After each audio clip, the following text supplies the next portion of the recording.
I could not be any more excited about this episode.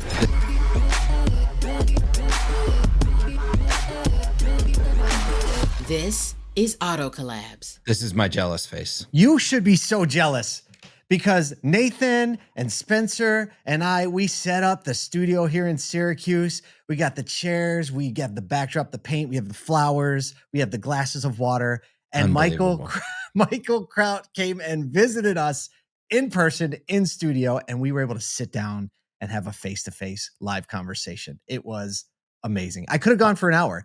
20 minutes went by so fast. I'm purely jealous. I want to fly to Syracuse to the studio all the time. I think that being in person with people is so critical. That's why we have events like ASOTU. That's why we love going to all the industry events, because that critical mass of like being with people, especially for those of us that aren't in dealerships every day, is so important. Mm-hmm. We're never going. I'll tell you what, though. I'll put this flag in the ground right now. We're building out more studio sets in the studio, more podcast sets, and we are going to invite more dealers and industry partners and industry leaders to Syracuse, white glove them right from the airport. We have hospitality suites already built into the studios. You're setting up expectations. People are going to be coming. Kyle, they call this manifesting. Manifesting. I can't, until I say I want a Ferrari, I'll never have a Ferrari. Oh my goodness. I don't want a Ferrari, by the way, but we already have a studio. We already have the chairs. We already have Michael Kraut, who came into Syracuse to have a conversation. So I'm not manifesting. It's happening. We hope you enjoy this conversation with myself and Michael Kraut in person. Michael's with Experian, by the way. We didn't say that yet. About what's going on with all these connected TVs and what's going to be the future of how we watch stuff. Check it out. Well, Michael, thank you so much for joining us today. It's great to be here. This is amazing. You are literally the first in-studio guest on an Auto Collabs episode ever. I feel honored. Yeah, you walk by and you saw the studio. We're like, wait, is this for us? It's for us. You came and visited us in the studio. This is great. And the first of many, we're going to get your picture. We're going to get you to sign it. I'm going to sign it. Put the frame on the wall. And then next will be like Tony Danza, right? And all the ones you see at like the cheesesteak places in Philly. Exactly. And it's funny, we looked at the wall color we decided to paint for this episode, and I came in and I was like, well, I'm the one that picked the color. And then I just came in, I was like, it looks awful lot like Eagles green, doesn't it? Yeah, it is. I didn't do that on purpose. The orange chairs throw it off. Well, are you Giant or Bills? Eagles. You're Eagles? I grew up in Philly. Oh, gosh. Yeah, I'm sorry. It was a birthright. Like, I had no choice, but, my sister married a Giants fan. By the way, this is Eagle. This is total Eagle. Not according to Sherwin-Williams. Okay. But, yeah. Great. It's so funny. Look, when did we meet or our paths cross for the first time? Our paths crossed somewhere in the mid-2000s. You were still doing your refurbishing business, I believe. Mm-hmm. And Alex Vetter brought you into a Cars.com sales summit. Yeah, which was wild. Which was probably one of those where it was snowing in Syracuse and it was really snowing in Chicago. It was cold in Chicago. It was cold in Chicago. Yeah, in the winter. And I just remember meeting, you started to become on the scene. Yeah. And I don't remember the messaging, but it was, whatever you talked about was really... if I remember correctly, that was when I started by talking about the need to adapt and change. Yes. And I talked about Circuit City and how they became CarMax, which at the time wasn't a story that a lot of people knew. Because it was a big reveal moment, and it was like, I heard it in the room, like, that's where CarMax came from. And then I actually talked a lot about LinkedIn and how... Oh, that's right. And I talked about LinkedIn back then and just saying that, hey, there's a lot of opportunity on the table for you to organically build LinkedIn traffic. And isn't it kind of ironic that you bring this story up? Because literally in the last 120 days, that has disappeared from LinkedIn, organic reach.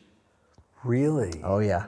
And if you talk to people who post a lot on LinkedIn, you realize organic reach has been really cut down. I've noticed it, but not until you just said it. Now one of my regrets is that I didn't lean in 5 times as hard while I was delivering that message, because everyone, I'm doing something. Right. I would have went 5 times as hard.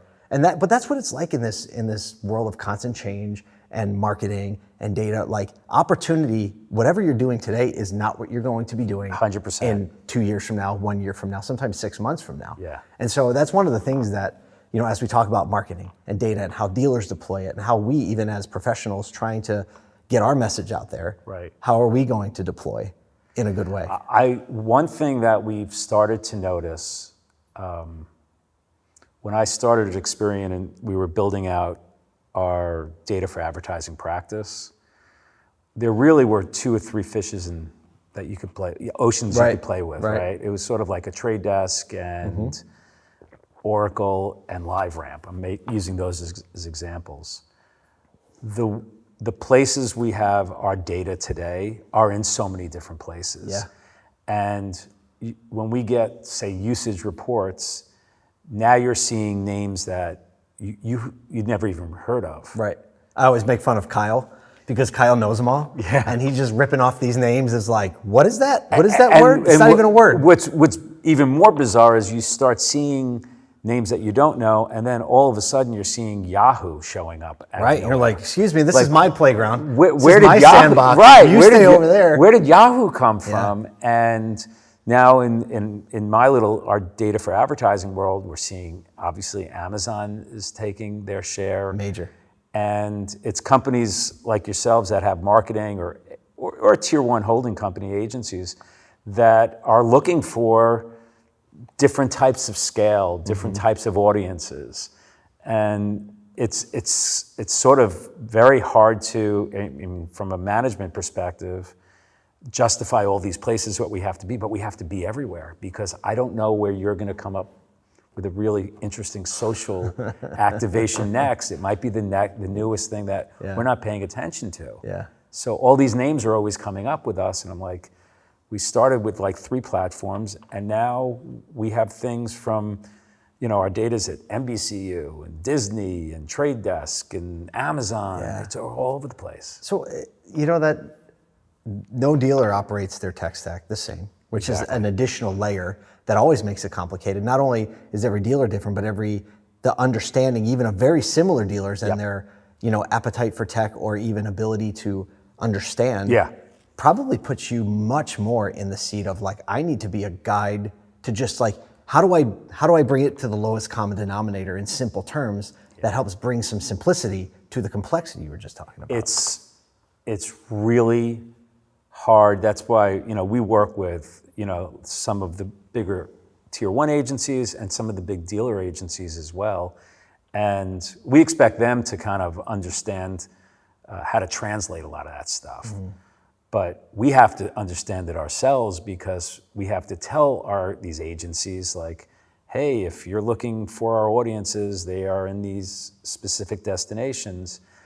But the complexity, I sort of feel bad for someone that's been traditionally buying media in the traditional format. Yeah. And all of a sudden they're like, you mean there's no radio? I'm like, no, there's no radio. Yeah. There's podcasts. Yeah. And that's about as personal. But the good news is, I know who's listening to the podcast. You know who's listening to the podcast. Right. You tell me who's listening to the radio. Probably, I was like, oh, we don't need to put the probably in there anymore. You can, and the same thing is happening in the TV space. Being more of an OG TV person, I do think that there's going to be this shift sort of back to cable television. Because tell me about that. The amount of streaming and distribution places that are going, it's just getting more complex. It's getting more complex, and I'm spending more money. It really exactly. Now you bring that up. Kyle and I talk about this sometime about the level. Like now, how much are we spending a month to get our programming? Probably more than cable, but we don't really know. But you don't know because like my 5-year-old's like, I want to watch this movie, and I'm like, okay. So I have used Apple TV, so I go on Apple TV and I search the movie, and then I would like figure out how we're gonna watch it. And oftentimes that's, I guess we're going to subscribe to Peacock for a month, right? Because you don't know. That's exactly what's going to happen. Right, and that's what's happening. It happens every day in my house. And we've heard this cord cutting piece. Now you're going to see this shift at some point. Back to cable. And it's going to happen when the large masses, the NBCUs, the Disneys, are want to start taking things more through the streaming channels. And then on a Sunday afternoon, you're not going to know where, we're in baseball season right now. We're moving into football season. Hoops are going to start soon. Are you going to remember that the Yankees are on Amazon and, you want to watch a Man U soccer on NBC Peacock and you're going to be flipping and going back and forth, but you really can't because you got to go down. Yeah, you have to back At some out the point, program. someone's going to just say, give me my Xfinity clip, Interesting. Click. I think that's going to happen because you're not going to write it down. No, ever. And, we grew up in a world with, going way back, like a TV guide, baby. right? Yes, I remember that. The little. And Some of our audience never picked up a TV guide.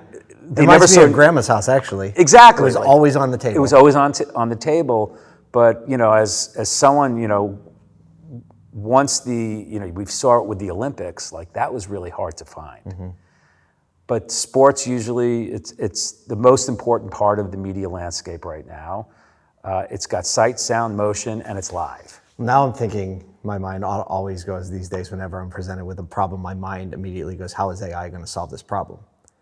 Right? Because you think about it, and we haven't really seen AI tools overlaid into viewing experiences yet. Correct. Right? But the reality is, when you say someone's going to fix it, someone's going to make a way for me to be like, hey, I want to watch the Eagles, the Yankees, Manchester on Sunday. Show it to me. Show it to me. And it's going to say, here's how you see it. Do you want me to make, right? Like that is probably where we're going. Probably. And I think that what's going to happen is, only because this is the way media works, you're going to use an AI agent to do that. Yep. Right? I'll gamble it 9 times out of 10. There's going to be advertising in there as well. For sure. Right? And that's kind of the next sort of, we'll call it those AI agent plays. It's going to happen. Yeah. But I do think that, knowing, back to your original point, the beauty of a podcast, the beauty of streaming is, you're informed on identity. Yeah. And I think, with a lot of the services that we might provide, enrichment, even data hygiene, dealers specifically have to really know their data. They have to know their customers. What do you better than think? they used to. It's funny that we're talking about this. I'm just thinking Nielsen's been blowing up my phone for the last they 3 have. weeks. Yeah. Because they sent me $10 in an envelope. Yep. And my son was like, "What? Somebody sent you cash?" I was like, "Well, first of all, it used to be $2, right? And then you'd fill out the thing. They'd send you another Send you $3, another $3, right? yep. So they sent me a $10 bill in an envelope, and no, like, here you go. We're going to call you. Right. And I really want to be a part of it because I'm just curious. For sure. I'm just curious on what they're doing, what they're asking. But every time they call, it comes across as Nielsen, and I don't say stop calling because I want to do it. Because you want to try. What do you think? What do you think? All these sources of data, like you're saying, it's getting more complicated. Yeah. What do you think is the biggest misconception that dealers have about why the type of data that they're using and overlaying matters so much? Because everybody says we have the best data. Everybody says it. Well, the best data, specifically for dealers, is going to be everything that's in your CRM and your DMS system. That's your core. Yeah. If you have people entering that in improperly, that's not great. You're messing up from the beginning. You're going to keep merchandising or marketing to me when I already sold that 2015 Land Rover, blah blah blah. Right? It's like starting a song with an out-of-tune guitar. Yeah, it's never going to sound. It's never going to sound good. So I think, and it's a very it's not as simple as people make it, but if they could get a good snapshot of those consumers that are their most loyal customers, they should be fishing for more of those people that look like that. Mm-hmm. And I think that's where the good data hygiene and cleansing methods make the most sense for dealers. Mm-hmm. Like you can't go that far outside of your market area, but you should be mining in that area for a variety of things. And I think like in today's world, we're going to have a window where service is going to be critical for dealers. With affordability so high, people are holding on to cars. They're servicing those cars a lot longer. That being said, they're also not in market to buy cars. So if you have invested in facilities and have anywhere from 10 to 20 bays, you want to keep those busy. So all of a sudden, hey, how could I market in my marketplace to people that have vehicles that I can service? Those are the sort of things that where if you have a good understanding of your loyal customers, of your base of car owners in your marketplace, boy, that's an advantage. It's not everyone can't just do this. It's a commitment. It's not easy. We're working with lots of large dealer groups and lots of like marketing and CRM related agencies that are trying to do this for dealers. Yeah, no, we're in the middle of, as hard. the agency side of the business, it's like everyone's trying new things right now, which is really encouraging. Yeah. But there's no prescription to give people. That's the hard part. I can't say this, then this, then this. Put these three things together. And it's going to work. Because you're starting in a different place, then they're starting, then they're starting, Absolutely. then they're starting. Absolutely. And it's also like we've tried to identify specific pockets of data that we could provide because we have really good automotive data. We have ownership data. We have consumer data. We have some credit data. Like when you put it together, we could kind of stitch together a really good clientele in your marketplace that you're not touching right now. But there's no, it's not a secret formula. It's still hard to do. Yeah. And I think, no less than, you've heard dealers say, all right, I'm not looking at 30 days of sales, I'll look at a quarter. Well, they always go back to 30 days. How did I do this, right? So true. And this is something that it takes a little bit of time, and it's not as prescriptive as dropping, an ad on your local TV station, on Saturday night or something like that, or arguably Friday night, where people are in front of the TV. First of all, they're not even in front of that TV anymore. That's right. Right. That's half the battle is finding where those customers Where are. are they going to be paying attention? Yeah. So if you were to kind of break it down to a metric, what would be the most important metric that dealers should be paying attention to? There's a thread that's happening. I'll kind of take you back to what I've watched. And at Experian, we have our automotive group. We also have marketing services. We've seen the retail media network. Those are the Amazons, the Walmarts, the Targets. Yeah. They've become very outcome-based. So if you do advertising, if you're a customer of Walmart and you do advertising on Walmart, they actually could tell you, because they have barcodes and they have God knows how many stores, what kind of lift you've gotten. So this outcome-based marketing is starting to seep into other industries. Automotive is being one of them. So at some level, you're going to have to look at general outcomes in your marketplace. Right, lift, not direct attribution. Exactly. Right, and that's the big shift. That's the because big shift. Last click attribution was like this thing that we were chasing that we could have sworn we saw its tail as we're chasing it over the horizon. I think that's it. I think that And then when we caused got it. over the horizon, we were like, oh, there's like 50 unicorns over here, and I don't know which one. I don't just know which blessed one me. did it. It's Yeah. just important for you to be in. So, I think people or dealers and their agencies don't realize that there's a limited amount of time that people care about advertising or are in front of that advertising. You have to be at it different Right. times. What's the life cycle of the It's life purchase cycle. consideration? Exactly. Right.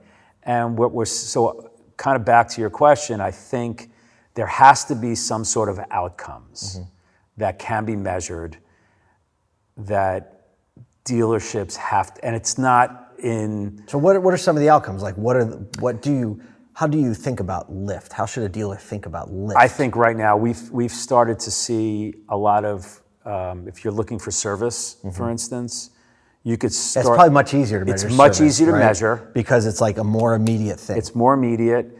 It's sustainable for a couple of weeks, and you could just look at your ROs, and you could see if you're getting some year over years, trending, quarter trending, over quarter, yeah. quarter over quarter.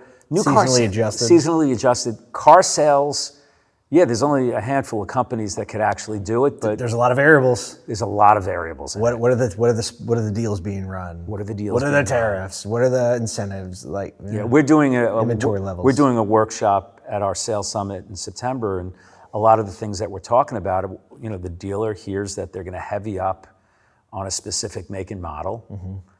It could be on air TV, it could be on radio, it could be on podcasts, whatever they're doing. Yeah. You can't measure it like a day to day to day. You got to look at it a little longer, but So hard to but do you're in this going business. to want to look at that. So hard to do in this business. Really hard. Because it's a 30-day cycle, and In the mind of the advertiser, it's not a 30-day cycle in consumers. that's right. I mean, and I think that the pressure even mounts the larger the group gets. Well, I don't know. There's like this, I feel like smaller stores, smaller groups tend to be like really watching 30 days. And then you get to this middle size where I feel like sometimes you can earn more latitude, where they're rolling out 90 days, 120, 6 months, and they're saying, okay, we're gonna try to campaign to overall change these numbers. And then you get to the publics. And if anything takes longer than 60 days, or between, you have like your earnings report and earnings report, that's the only latitude you have. That's the only latitude they have. And so like we saw this firsthand, Kyle and I were consulting with the public, and we learned really quickly in our ignorance that like, oh, like the leadership understands that this should probably take 9 months to really work, but the leadership isn't going to get 9 months. They're not going to get 9 months. It's just a reality. Yeah. They're going to get maybe 6. So I think what we're identifying is what are some signals that we could look at that will indicate. Yeah, tell me things. about those. So we've had a lot of we have access to a lot of different activity that happens. Mm-hmm. There's a couple of companies that are doing really good jobs at measuring, say, service. Mm-hmm. You could start seeing some signals that people are doing. Like, what's a good example might be, just coming in for an oil change. Someone's just not going to do it because they see the ad, but they may take action through search and say, oil in my area. All right, there's a signal there. If the agency is measuring all kinds of signals, they could start to build a picture and saying, I think this is going to work. You're going to start seeing, and a great example now is how there's a lot more connectivity around scheduling services or scheduling an appointment to look at a new car, for instance, or a used car. Those are the types of signals that are embedded. We just choose not to pay attention to them. Measure them, consider like, is this marketing affecting that metric? Exactly. Versus, like, because someone scheduling an appointment is like, I feel like at that point, the marketer is like, now it's a sales conversation. Now it's a sales And that's one of the problems is when, like, we're not selling cars, so many times I actually see the sales process is broken. The way lead handling, like staffing properly during peak hours. And in my mind, it's like once the appointment's delivered, the marketing has done its job. Yeah. Right. But you have some of these organizations, and if you're talking to a public, you walk into some of these stores, they're huge. Yeah. They got 100, 150 people. There's a lot of touch points in the dealership. That sort of goes back to sort of the data that you're putting in, like how accurate is it? Some guys are calling in sick. You get somebody that you're pulling over. All right, you're working the service desk today, or you're handling ups and stuff like that. So it is not. It's not a rocket science. It's a very challenging business to run. But back to your point, if you're doing the right marketing sort of touch points, and what we just talked about, there's a lot of touch points.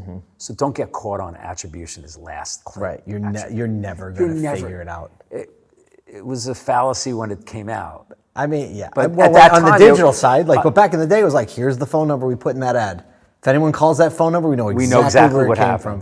Yeah, but now it's like, what are all the things that make up the story of why the person reached out? Correct. So we're at time of recording, right? We're heading into September. Yeah. And so, you and I were just talking a little bit about like what happens now. We loop into a conference season, event season. NADA is not that far away already.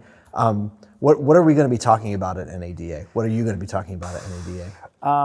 I think we are going to get caught up on everything in the back of the store, all the fixed op stuff. I think you're hearing, obviously, it's always been a profit center for owners of dealerships. So much more controllable. It's controllable. Their talent there is, they want to use that talent, especially all your tech talent is back there. There's also, we really are falling into this sort of the cars, whoever you speak to, any of the large data providers, unequivocally, cars are being held a lot longer. They're being built better. Interestingly enough, the one thing that is great for new cars is they're totaling more cars now than ever, because if you get into an accident, it's Now that sensor, that thing, that calibrator. it's not even worth it. And that's why insurance rates are up, obviously. Yep. But the affordability piece is going to be here for a while. It's not going to ebb or change. Yeah. So Even interest rates, if they go down, don't make that much difference. not It's not like a house.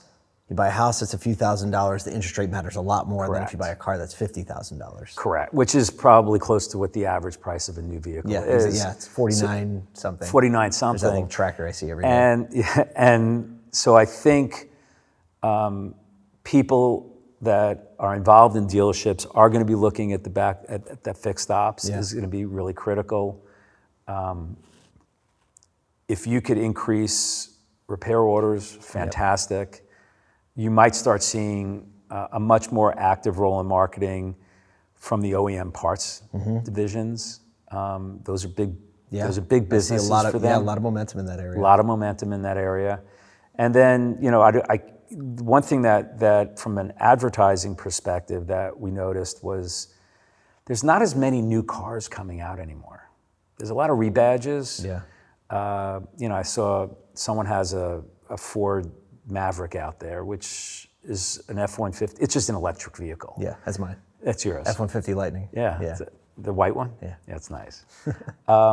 But you're not seeing a lot of new vehicles like we used to have new launches. Oh, yeah, nonstop. Nonstop. Yeah, because, they're unable to, they have to focus on efficiency. Yeah. And new vehicles, new lines just naturally break efficiency. Yeah. Right. And now with the EV challenge to keep up with you got EVs, now you got hybrids. They're changing gears constantly. Yeah. And I don't know if they have, I've never operated at an OEM, but you have to have a really I do big not gamble. I do It's not a big envy those, gamble. but they have a hard job right now. Yeah, because it also designs are important. I don't know how important they are because Everything looks kind of similar looks now. kinda It's like similar. how's the tech work, right? What's the lease payment? What's the monthly? Exactly. Yeah, different set of considerations Yeah. especially with Gen Z coming into the market. yeah, the and way they are. I do think that Gen Z owner is not as loyal. Obviously, we've learned that. You can ask Spencer. Spencer, are you loyal to a car brand? No, Definitely not. he says, "Are you Definitely. loyal?" He goes, "Yeah." I said He's to a loyal car to brand. him, I but said not to the a car car brand. brand. He's like, "Oh no." Yeah, and I think that's a challenge for the manufacturers to build new cars. People just want it to work with their tech. That's it. That's it. Well, look, it's so much fun to have you here. It was great to be here. You came back, so you went to SU, I went to Syracuse. and so how long has it been since you've been in Syracuse? Quite a long time, 15, 20 years. What did you do today? Let's see, You went to campus? I went to campus. I saw the Carmelo Center, yeah. which was pretty wasn't there impressive. 15 years was ago. not there. Those were our football fields. What did you eat? I had a slice at Varsity. Okay, that's Marshall Street's not the same, obviously. Yeah, it's a little different It's a now. little different now. There wasn't Hungry Chuck's or anything like that, or Zorba's, which is now a parking lot. yep. That's how it happens. But it was great walking around the quad. I went up to Mount Olympus, to Flint, to see my old dorm. And freshmen were moving in. Yeah. So it brings you right back. It brings me right back. Oh well, thank you so much for making. It was the great trip to be here. and hanging out with us for a little bit and all the work you're doing. Awesome. Can't wait to hang out some more. Yes, thanks a lot. See? And this is why I never cancel my cable subscription, Paul. No, yes, you did. No. You have cable? Still have cable. Wow. you Well, have cable because and down streaming? here, because the cable is You're all Xfinity, bundled. and Yeah. I actually I never actually turn on the cable box. We watch all of our cable elements on your phone an or Apple device. TV. It's basically the Yeah. same thing as all the other ones, but I just it's one payment instead of 13, which is gotcha. what he's arguing we're gonna go back to, which is so hilarious. To me. Right back to cable. I know AI is and I brought it up in the interview. I know it's going to play a role in this that we haven't seen anything of yet, because Right. if you think of a frontier that hasn't really been affected by generative AI or any kind of AI, like verbal input that actually thinks about what I told it. Yeah, aside because from most just of the trying to stuff is translate like what I said. machine learning, personalization. You see Netflix Yeah. and Apple TV always trying to refine the way that they're doing And personalization. even Apple TV but- doesn't know what it wants, right? Tell Right. me if you want to watch a show like my little 5-year-old likes the show, the cartoon Bad Guys. Okay, where do I go to find Bad Guys? I don't know what platform it's on, so I go to Apple, and then Apple's like, "Oh, here you can buy it," and then I buy it, and then I realize like, "Oh, well, I could have watched it on Peacock." Right. It's like For they still- free. Unbelievable. And so It's like coming. I think this will be the next wave, and it'll be really critical for advertisers to understand how the wave comes because it's going to get more hyper personalized. You're going to get voice input. It's not just going to be personalization based off of history, but off of real time.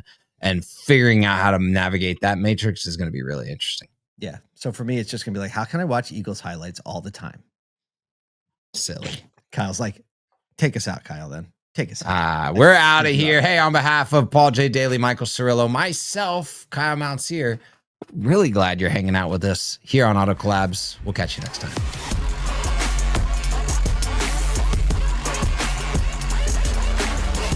Welcome to Auto Collabs.